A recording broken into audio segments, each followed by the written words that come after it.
ఈ దేశంలో సామాన్యుడి ప్రాణం ఖరీదు ఎంత? అసలు ప్రాణానికి ఖరీదు కట్టగలమా? కానీ ఔషధ కంపెనీలు మాత్రం ఇవేవి పట్టించుకోవడం లేదు. ఔషధాల తయారీ కోసం మనుషులపై జంతువుల మాదిరిగానే పరిశోధనలు చేస్తున్నాయి. ప్రశ్నించలేని పేదరికం, నిరక్షరాస్యతనే ఆసరాగా చేసుకుని ఇష్టారాజ్యం ప్రదర్శిస్తున్నాయి. బాధితులకు తెలియకుండానే పరిశోధనలు సాగిస్తున్నాయి. ఈ జాబితాలో 1984 భోపాల్ గ్యాస్ బాధితులు ఉన్నారు. 4 ఏళ్లలో ఔషధ పరిశోధనల్లో అధికారికంగా 1700 మంది ఈ దేశ పౌరులు చనిపోయారని తెలిసి కఠిన చట్టాలు రూపొందించలేని ప్రజాస్వామ్య ప్రభుత్వం మనది. ఈ అలసత్వాన్ని అలుసుగా తీసుకున్న కంపెనీలు ఆర్థిక లెక్కలతో ప్రాణాలకు విలువ కడుతున్నాయి. ఏమాత్రం రక్షణ చర్యలు తీసుకోకుండానే పరిశోధనలు సాగిస్తున్నాయి. నిబంధనలు, కఠిన చర్యల ప్రస్తావన చట్టాల్లోనే నలిగిపోతున్నాయి. తమపై ఎలాంటి పరిశోధనలు చేస్తున్నారు, అవి ఎంత ప్రమాదకరమో బాధితులకు కనీస సమాచారం తెలియకపోవడం ఈ మరణ మృదంగ ప్రహసనంలో విషాద పరిణామం.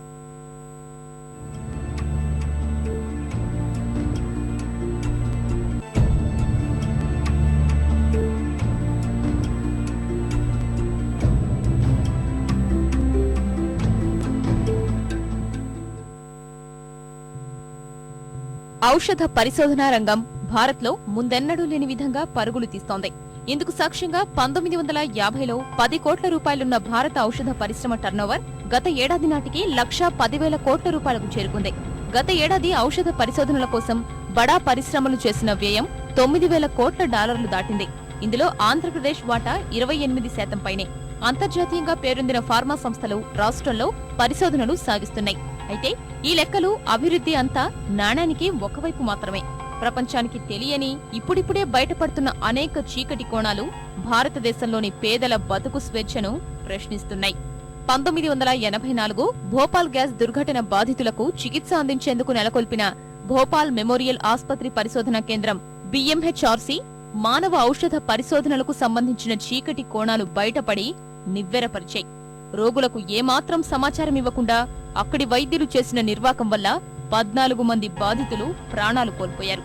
అంతేకాదు, ఇండోర్ యశ్వంతరావు ఆసుపత్రిలో 2005 నుంచి 2010 మధ్య జరిగిన పరిశోధనల్లో మరో 32 మంది అభాగ్యులు చనిపోయారు. సమాజ నైతిక ఉల్లంఘనల్ని బట్టబయలు చేసిన ఈ ఘటనలు వ్యాపార సంస్కృతితో భారత ఔషధ పరిశోధనా రంగంలో వచ్చిన మార్పుల్ని సూచిస్తున్నాయి.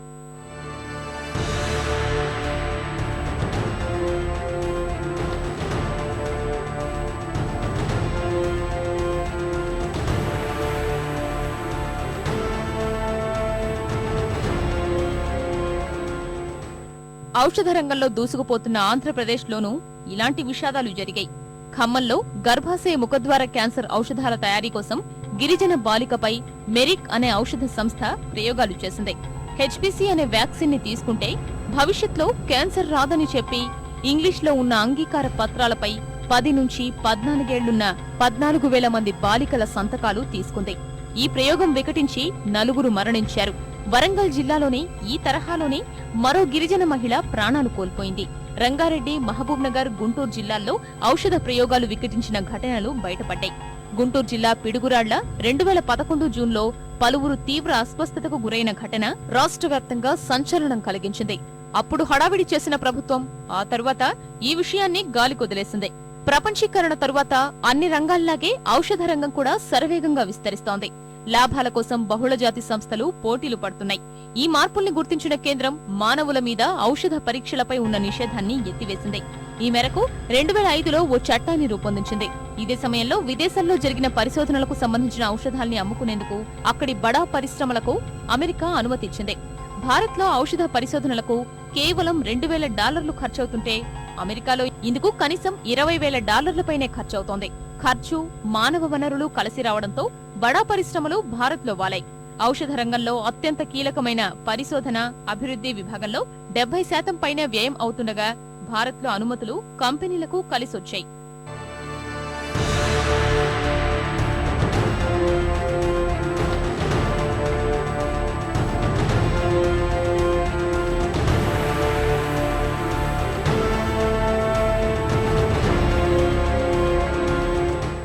ఎలుకలు, గిని పందులు, కోతులు, కుందేళ్లు వంటి జంతువుల మీద వివిధ మోతాదుల్లో ఔషధ ప్రయోగాలు జరపాలి. మనుషులపై ప్రయోగాలు చేసినా ఎలాంటి హాని లేదని ప్రాథమిక పరీక్షల్లో నిర్ధారణ అయిన తర్వాతే ముందుకు సాగాలి.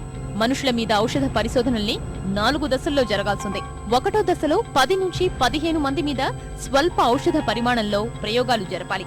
2వ దశలో 20 నుండి 100 మంది మీద, 3వ దశలో 20 నుండి 300 మంది మీద, 4వ దశలో 1000 నుంచి 3000 మంది మనుషులపై ప్రయోగాలు జరపాలని నిబంధనలున్నాయి. అయితే ఖర్చు సహా సమయం ఎక్కువ కావడంతో ఔషధ కంపెనీలు 3-4 దశలపైనే దృష్టి సారిస్తున్నాయి. ఖమ్మం జిల్లాలో 14,000 మంది గిరిజన బాలికలపై జరిగిన ప్రయోగాలు 4వ దశవే. మనుషుల మీద జరుపుతున్న ప్రయోగాల్లో అనేక విషాద ఘటనలు ఇప్పుడిప్పుడే బయటపడుతున్నాయి. ప్రయోగాలు జరుగుతున్నప్పుడు ఔషధాలు పడకపోతే వచ్చే ఇతరత్రా అనారోగ్య సమస్యల్ని కంపెనీలు పట్టించుకోవడం లేదు. వైద్య సహాయం అందిస్తే ఔషధం పనితీరు తెలుసుకునే అవకాశం ఉండదని కంపెనీలు భావిస్తున్నాయి. ఒళ్ళు, కీళ్ల నొప్పులు సహా నిస్సత్తువతో నడవలేని స్థితికి చేరుకున్న మానవీయత కనబర్చడం లేదు. ఇలా ప్రయోగాలు వికటించి భారత్లో 4 ఏళ్లలో చనిపోయిన వారి సంఖ్య 1700 దాటింది. 2007లో 137 మంది మరణిస్తే 2008లో 288 మంది, 2009లో 637 మంది, 2010లో 671 మంది మరణించారు. ఇక ప్రభుత్వ రికార్డులకు ఎక్కని మరణాలు ఎన్ని ఉంటాయో ఊహించుకోవాల్సిందే. ఈ ప్రయోగాలు నిర్వహించిన 44 సంస్థల్ని కేంద్ర ఆరోగ్య శాఖ సంజాయిషి అడిగితే చిత్ర విచిత్రమైన జవాబులొచ్చాయి. ఈ మరణాలకు తమ ఔషధాలు కారణం కాదని, వారికున్న జబ్బులేనని చెప్పిన కంపెనీలు బాధిత కుటుంబాలకు పరిహారమూ ఎగ్గొట్టాయి.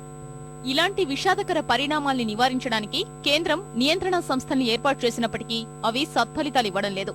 ఔషధ పరిశోధనలపై విచారణ జరుపుతున్న పార్లమెంట్ స్థాయి సంఘం విస్తుపోయే పలు విషయాలను గుర్తించింది.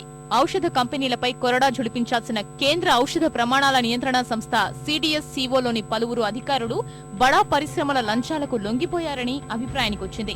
నెలకు ఒక్క కనీస ఔషధానికి అనుమతిస్తున్న CDSCO పరీక్షలు జరపకున్నా పట్టించుకోవడం లేదు. వైద్య నిపుణుల అభిప్రాయాన్ని తెలుసుకోకుండానే పచ్చజెండా ఊపుతోందని వివరించింది. ప్రజలపై జరిపే ప్రయోగాల కోసం బడా పరిశ్రమలు, ఔషధ అనుసంధాన సంస్థలు CROలను వినియోగించుకుంటున్నాయి. ప్రయోగాలను త్వరగా ముగించేందుకు స్థానికంగా ఉండే మరికొన్ని సంస్థలతో కలిసి CROలు ఒప్పందం కుదుర్చుకుంటున్నాయి. ఇవి భారీ స్థాయిలో పేద, నిరక్షరాస్యులైన ప్రజల్ని తక్కువ మొత్తంలోనే చెల్లించి ప్రయోగాలకు తీసుకొస్తున్నాయి. ఔషధ ప్రయోగాల కోసం దేశంలో ఇప్పటికే 150,000 మంది CROల వద్ద తమ పేర్లను నమోదు చేసుకున్నారు. పిడుగురాళ్లలో యాక్సిస్, ఖమ్మం జిల్లాలో గిరిజన బాలికలపై జరిగిన ప్రయోగాలకు సంబంధించి పాత్ ఫౌండేషన్లు ఇలాగే వ్యవహరించాయి. ఇలాంటి CROలు ఆంధ్రప్రదేశ్లో 10కి పైనే ఉన్నాయి. ప్రభావం లేని ఔషధాలని చెప్పి మనుషులపై ప్రయోగాలు జరుపుతున్నాయి. ఈ తరహా ఘటనలు అమెరికా, యూరోపియన్ యూనియన్లో జరగకుండా అక్కడ కఠిన చట్టాల్ని రూపొందించారు. దీంతో భారత్లో ప్రయోగాలు చేస్తున్న కంపెనీలు అవి వికటిస్తే తమకు సంబంధం లేదని, CROలే బాధ్యత వహించాల్సి ఉంటుందని చెప్తున్నాయి. కొందరు వైద్యులు కూడా దళారులుగా మారిపోతున్నారు. ఔషధ పరిశ్రమల నుంచి భారీగా సొమ్ములు పొందుతూ తమ వద్దకొచ్చే రోగులపై ప్రయోగాలు జరుపుతున్నారు. ఇది చివరకు వైద్యుడు, రోగి మధ్య ఉన్న విశ్వాసాన్నే దెబ్బతీస్తోంది. నియంత్రణ సంస్థలు చేష్టలుడిగి చూస్తూ ఉండటం వల్లే బడా ఔషధ కంపెనీలు ఇష్టారీతిగా చెలరేగిపోతున్నాయి. ప్రయోగాలపై పర్యవేక్షణ జరిపి అనుమతులు ఇవ్వాల్సిన నైతిక సంఘాలు కేవలం ఉత్సవ విగ్రహాలుగా మిగిలిపోతున్నాయి. విచిత్రమేంటంటే ఈ నైతిక సంఘాలకు ఔషధ కంపెనీలే నిధులు సమకూరుస్తున్నాయి. తమకు డబ్బులు ఇస్తున్న కంపెనీ తప్పు చేస్తే చర్యలు తీసుకోవాలని ఇక నైతిక సంఘాలు ఎలా సూచిస్తాయో ప్రభుత్వమే చెప్పాలి. పేరుకు మాత్రమే నైతిక సంఘాల్ని ఏర్పాటు చేస్తూ చట్టం చేసిన కేంద్రం వాటికి కనీస అధికారాలు ఇవ్వలేదు. నిధులు, అధికారాలు లేని సంఘాలు స్వతంత్రంగా ఎలా పనిచేస్తాయో సర్కారే చెప్పాలి. ఈ వ్యవహారంపై స్పందించిన సుప్రీంకోర్టు అక్రమంగా సాగుతున్న ఔషధ పరిశోధనలపై ఆగ్రహం వ్యక్తం చేసింది.